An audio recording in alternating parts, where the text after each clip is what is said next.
निकाल पण लागलाय, ते सरपंच पण झालेत. आता माझ्या मनात तर कुठला मतभेद नाही, परंतु एक आता गावचे सरपंच म्हणून मी त्यांना एक म्हणजे आव्हान नाही म्हणता येणार, की एक खुलासा द्या म्हणून त्यांना मी विनंती करतो, की त्यांनी उद्या सकाळी ग्रामपंचायतच्या आवारात आम्हाला सगळ्यांना बोलवावं, गावकऱ्यांना बोलवावं आणि 58 लाखाचा CSRचा काय विषय आहे, तिथं आवादाचे जे प्रोजेक्ट मॅनेजर वगैरे आहेत त्यांचा वेळ घेऊन त्यांना त्याचं स्पष्टीकरण द्यायला लावावं. म्हणजे मला, धनंजय देशमुखला आणि गावाला कळेल की तो CSR फंडचा काय विषय आहे.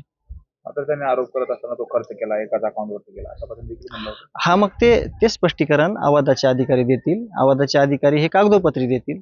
म्हणून तेच मी म्हणतो की त्यांनी, म्हणजे मलाही कळेल, कारण माझ्यावर पण मी ब्लेम घेऊन राहू शकत नाही.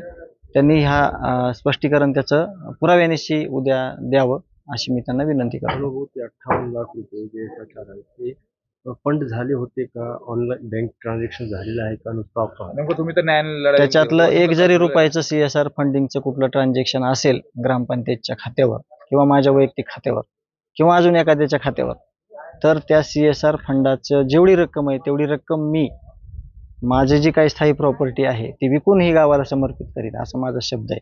तुम्ही न्यायालयीन लढाईमध्ये होते आणि त्या कालावधीमध्ये कुणी दुसऱ्यांनी अशा पद्धतीने काही प्रकार केला? हा, तेच म्हणूनच मी त्यांना आवाहन केलंय की तो 58 लाखाचा CSR फंड काही डुप्लिकेट सह्या करून किंवा काही डुप्लिकेट फंडा करून या गावाच्या नावाखाली कोणी काही केलंय का एखाद्या राजकीय व्यक्तीनं किंवा त्यांनी, हेच आपल्या सगळ्यांना कळण्यासाठी मी त्यांना तसं करण्याची विनंती करतोय. मात्र त्याचवर तर खूप मोठ्या सगळ्या गोष्टीचा परिणाम झालाय, परंतु माझं सगळ्यात जे नुकसान झालेलं आहे, माझा भाऊ झाला, त्याच्यामुळे मला ह्या गोष्टीवर स्पष्टीकरण देणं म्हणजे नको वाटतंय की मी गाडीचा काच खाली करत नाही, मी खूप मोठा झालो, कुटुंबाला खूप पैसे मिळाले.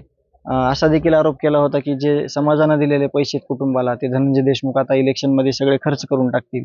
त्याचं सुद्धा स्पष्टीकरण तुम्ही येणाऱ्या काळात किंवा मी आत्ता देतो की 1 रुपया सुद्धा समाजानं दिलेला कुटुंबाव्यतिरिक्त, त्या कुटुंबामध्ये माझ्या वहिनी, आई, वडील आणि माझे पुतणे जे वैभवी आणि विराज, त्याच्या व्यतिरिक्त 1 रुपया सुद्धा कुठं वेस्टेज नाही किंवा 1 रुपया सुद्धा कुणाच्या दुसऱ्याच्या अकाउंटला वर्ग केलेला नाही किंवा जे आम्ही न्यायालयीन लढा फिरतो त्या लढ्यात देखील त्याचा कुठं आम्ही वापर केलेला नाही.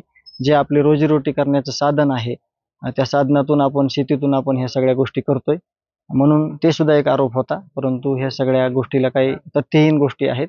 आपण तो CSRचा जो विषय आहे तो सगळा क्लिअरिफिकेशन दिलं तर सगळ्यांना कळेल. आपण जर पाहिलं तर CSR